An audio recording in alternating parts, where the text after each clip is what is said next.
Egunon, el vídeo histórico de esta semana quiere recuperar la figura de Joseba Rezola, quien fuera vicelehendakari del gobierno vasco en el exilio y del que se cumplirá el próximo 26 de diciembre 50 años de su fallecimiento.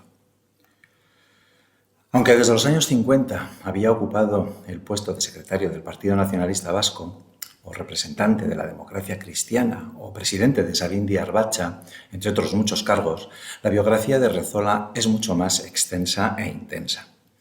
Lo más destacable, sin embargo, fue su incansable actividad y dedicación, en cuerpo y alma, a sus ideas nacionalistas, a su patria y a la defensa de la causa vasca en todos los ámbitos y por todo el mundo.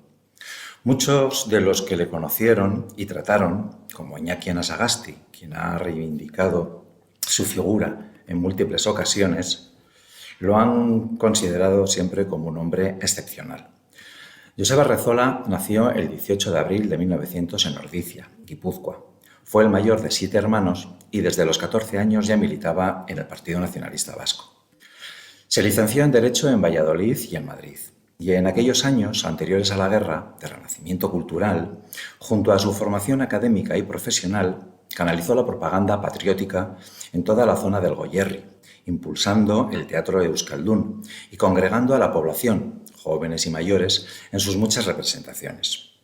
Durante los años de la República fue presidente de la Junta Municipal del Partido Nacionalista Vasco en Guipúzcoa, responsable del Secretariado Vasco de Donostia, un órgano al servicio del Gipuzko Buru Batzar, y activo miembro del EBB del PNV, como apuntaba hace años otro histórico nacionalista, Gerardo Bujanda, quien consideró siempre a Rezola como uno de los miembros de aquella generación irrepetible de la que formaron parte José Antonio Aguirre, Lasarte, Ajuriaguerra, Monzón, Jáuregui o Lizardi, entre otros muchos. En el verano de 1936, tras la sublevación militar del 18 de julio, fue comisario de guerra de la Junta de Defensa de Guipúzcoa, en representación del PNV, y junto al comandante Cándido Saseta participó en la organización de las primeras milicias vascas. Con estos antecedentes no fue nada sorprendente que al constituirse el gobierno vasco en Guernica, el lehendakari José Antonio Aguirre le tuviera como su mano derecha en la Consejería de Defensa que él dirigía, nombrándole precisamente secretario general de Defensa. Su papel en esta consejería fue fundamental. Por un lado, debía mantener un estrecho contacto con el Estado Mayor del Ejército Vasco o Eusko Udalostea, y por otro, una fluida relación con los mandos profesionales del Ejército y los dirigentes de las milicias de los partidos. Rezola fue el nexo de unión del gobierno con el Ejército, el engarce de todas esas piezas, conviviendo con todos ellos, haciendo que estuvieran perfectamente compenetrados. El periodista y corresponsal de guerra George Stiers, que también le conoció muy de cerca en aquel ambiente bélico, escribió de él en su libro El árbol de Guernica: «Mi amigo de la presidencia, su figura alargada y poderosa, su rostro recio, sus ojos inflexibles, su voz firme, quedarán impresos para siempre en mi sentido de la historia». Rezola era una roca de bronce, un hombre indomable, que no conocía el miedo. Era el prototipo de la fraternidad, el tesón, la serenidad y el humanitarismo al cual en el subconsciente se parecen todos los vascos.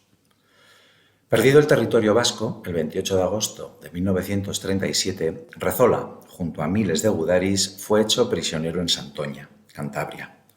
Allí le condenaron a muerte en un juicio sumarísimo, y tras 2 largos años de calvario le conmutaron la pena por la de reclusión perpetua y después por la de prisión mayor. Pasó por las cárceles de El Dueso en Santoña, La Rínaga en Bilbao y Burgos, desde donde finalmente salió en libertad condicional con destierro el 31 de marzo de 1943.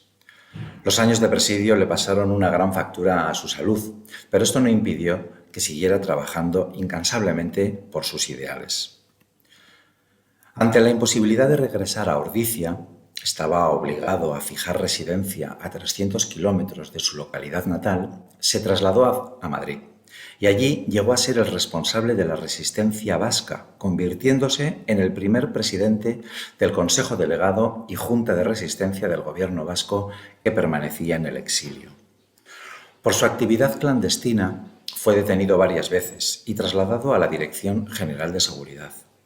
También estuvo internado en la prisión provincial de Madrid. En 1945, tras una nueva detención, le trasladaron a San Sebastián para que fuera juzgado. Sin embargo, nada más llegar a la Estación del Norte, logró escaparse del control policial y en una rocambolesca huida de película pudo salvar su vida cruzando la Muga e instalarse en Sibur. Desde Lapurdi continuó sus actividades de resistencia realizando viajes clandestinos al interior, llegando incluso hasta la capital del estado, estando en contacto con las distintas fuerzas antifranquistas de la península, catalanes y gallegos, en Galeusca, y con republicanos, monárquicos, comunistas, etc., agrupados bajo las siglas de la Alianza Nacional de Fuerzas Democráticas. Lograr la caída del dictador e instaurar un régimen democrático seguía siendo el objetivo principal. En la correspondencia que mantenía con los resistentes, tanto del interior como del exterior, utilizó varios seudónimos desde entonces, siendo los más habituales Juan Ramón y Genaro Imaz. Rezola fue el director y alma de Radio Euskadi, la primera emisora clandestina del gobierno vasco en la que colaboraron diferentes personalidades destacadas de todo el exilio vasco y que fue clausurada en 1954 por las presiones franquistas al gobierno francés. Todo lo que salía por las ondas pasaba antes por sus manos. Años más tarde, cuando en 1965 surgió nuevamente Radio Euskadi, pero esta vez desde la selva venezolana, Rezola continuó siendo uno de sus mayores impulsores. Consideró que aquel equipo de militantes nacionalistas constituían la cuarta rueda de la resistencia, en palabras de Jokin Incha, uno de sus responsables. Por otro lado, su actividad en torno al desarrollo de la democracia cristiana por el mundo fue muy destacada. Estuvo presente en el momento de su nacimiento en Europa, representó al nacionalismo vasco en ella y asistió a muchas reuniones internacionales. Todo esto no le restó tiempo para participar en otros proyectos culturales, como el 8º Congreso de Estudios Vascos o la creación de los institutos Euskal Kulturaren Alde y Sabindi Arbatza, del que llegó a ser presidente algunos años, iniciándose entonces la edición de las obras completas de Sabino Arana.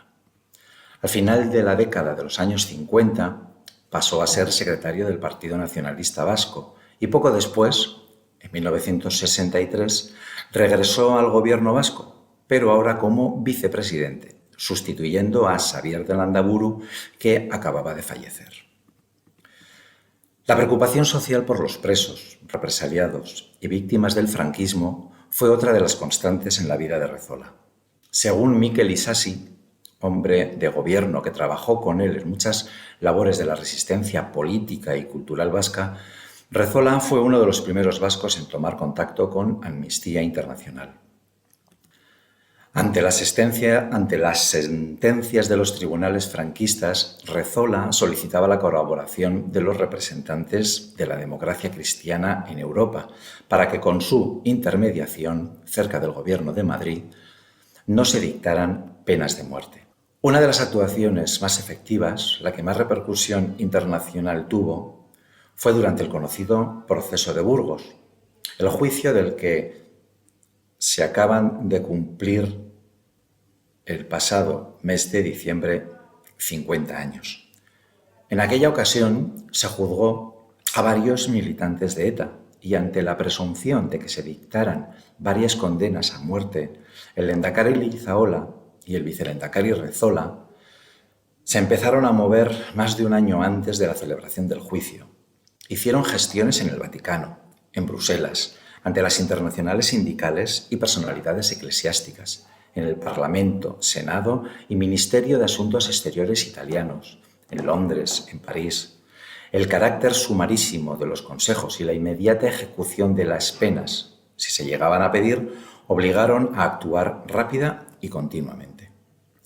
Gracias a la presión ejercida y a la solidaridad internacional, los juicios del proceso de Burgos se realizaron a puertas abiertas y las 16 penas de muerte que se dictaron aquel 28 de diciembre de 1970 fueron conmutadas pocos días después. El nombre de Joseba Rezola va ligado inseparablemente al de Aurora, su mujer, con la que se casó en septiembre de 1934 y permaneció a su lado hasta sus últimos momentos. Solo ella supo lo que sufrió y trabajó su marido en sus casi 40 años de unión por conseguir la libertad del pueblo vasco. Anhelo que tristemente no pudo ver.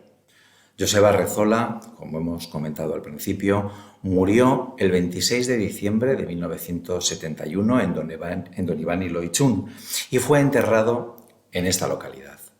No fue hasta octubre de 1984 cuando sus restos mortales se trasladaron definitivamente a su Ordicia natal.